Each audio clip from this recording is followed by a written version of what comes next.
within this material world instead. To put it in a more general way. Some devotees are related to Krishna as a servant. So then, when they go apart from Krishna, they try to find a master in this material world. We see these guys in the military, you know, or in corporations, playing follow the leader, and they'll do anything.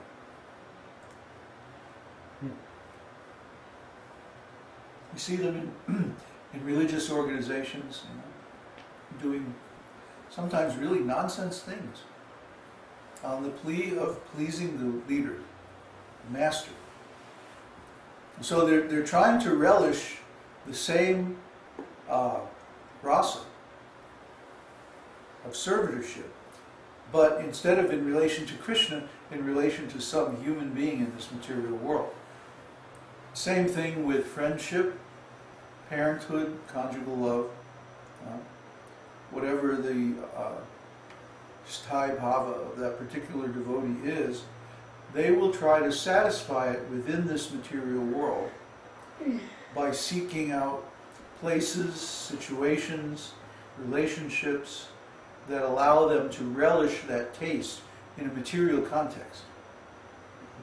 And of course the problem with all of these is that they're very unsatisfying. No one can actually replace Krishna.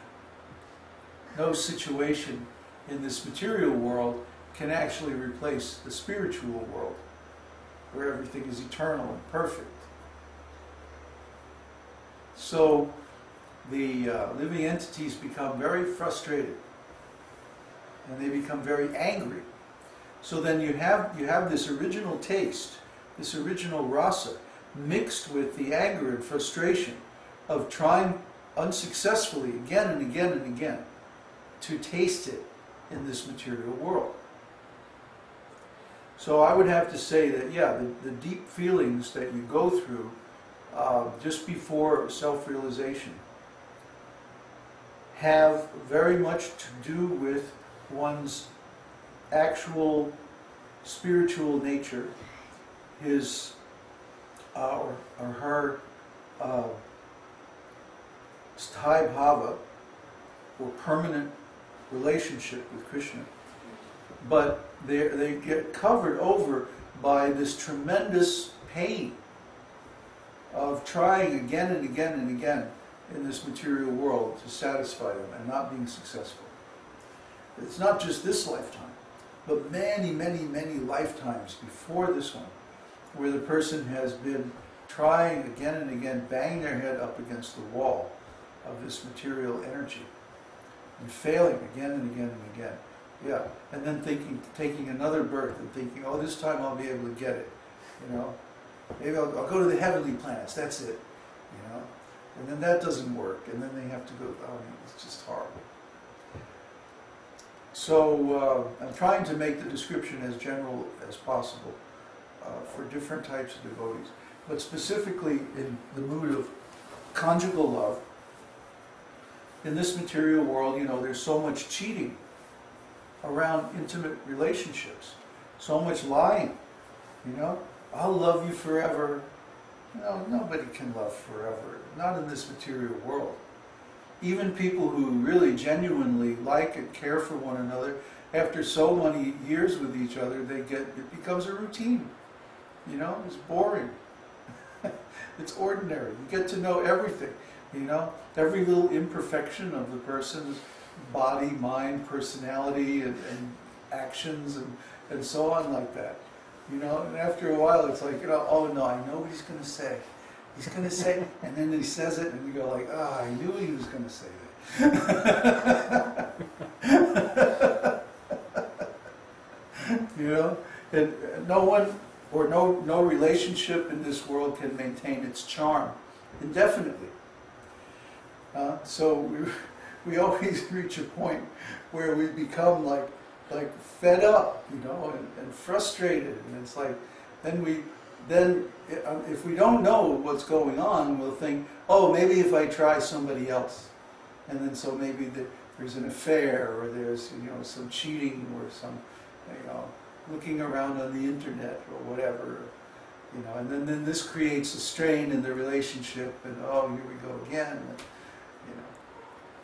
So these material relationships can never give the taste that we're looking for, because we are looking for Krishna. And Krishna is perfect. So when we finally realize this begins the healing process. But still, there's a lot of stuff that you have to go through because of past experiences. You know how the mind works. As soon as you come in contact with something that reminds you of a past painful experience, the mind will come up with the whole thing and then try to identify that with the present situation. You see?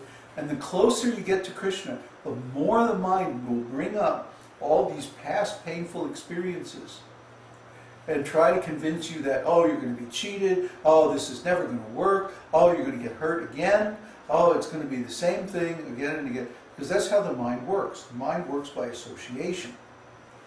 So when you get in a situation where you're getting close to Krishna and you're starting to feel real affection for Krishna, real love for Krishna, then the mind will come up with all these, oh, remember the last time you got to this point and then it all fell apart and you got cheated and the same thing's going to happen again and then.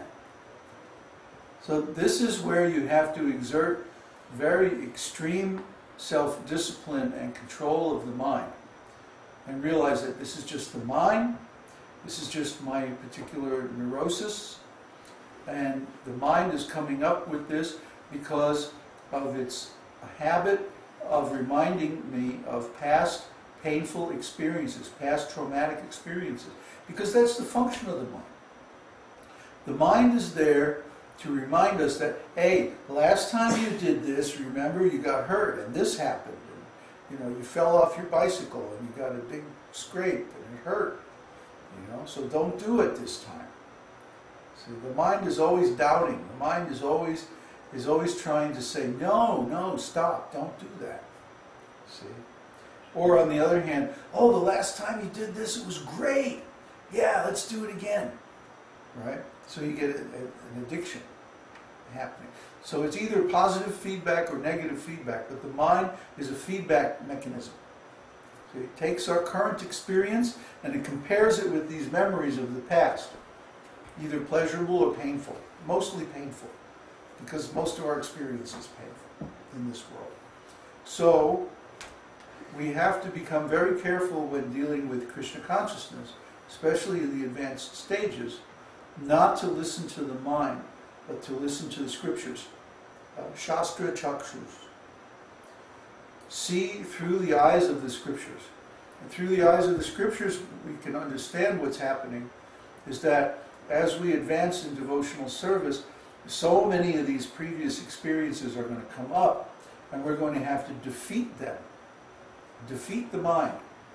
And say, no, this does not apply. Because in the past, their experience was in relation to some mundane person. And this experience now is in relation to Krishna. So that similarity doesn't apply because Krishna is perfect. And after we get many years of experience of working with Krishna, we'll actually understand his character and how reliable he is and how firm his promise is and how merciful he is and how kind. And we'll grow to trust Krishna so that when things get rough, just like if you have a good strong friendship or a good strong marriage, even if things get rough, you don't consider, just to break it up. You say, well, things are a little rough now, but we got through it before and we'll get through it again. See, that's a good, strong relationship because it's based on a firm commitment. So, similarly, we have to be like that with Krishna. We have to know that even though there may be some rough spots, there may be some times when the mind is really bothering us. Krishna, every time that we were sincere in the past, we got a good result from Krishna. Krishna was able to fulfill his promise Similarly, he's going to do it again this time. He's going to really give us what he promised. But we have to do our part, and we have to defeat our mind. We have to discipline our mind. That this is not the same. You're thinking that this is the same as that last time, but no. And the difference is, this time we're falling in love in relation to Krishna. And Krishna is not like that other person. Krishna will never become boring. Krishna will never become old. Krishna will never have a fault or a failure. Krishna is all victorious, all perfect. So if we fall in love with Krishna, it's not going to be the same as the last time. This time it's going to work. And we have to be very firm with the mind. Bhaktisiddhanta used to say,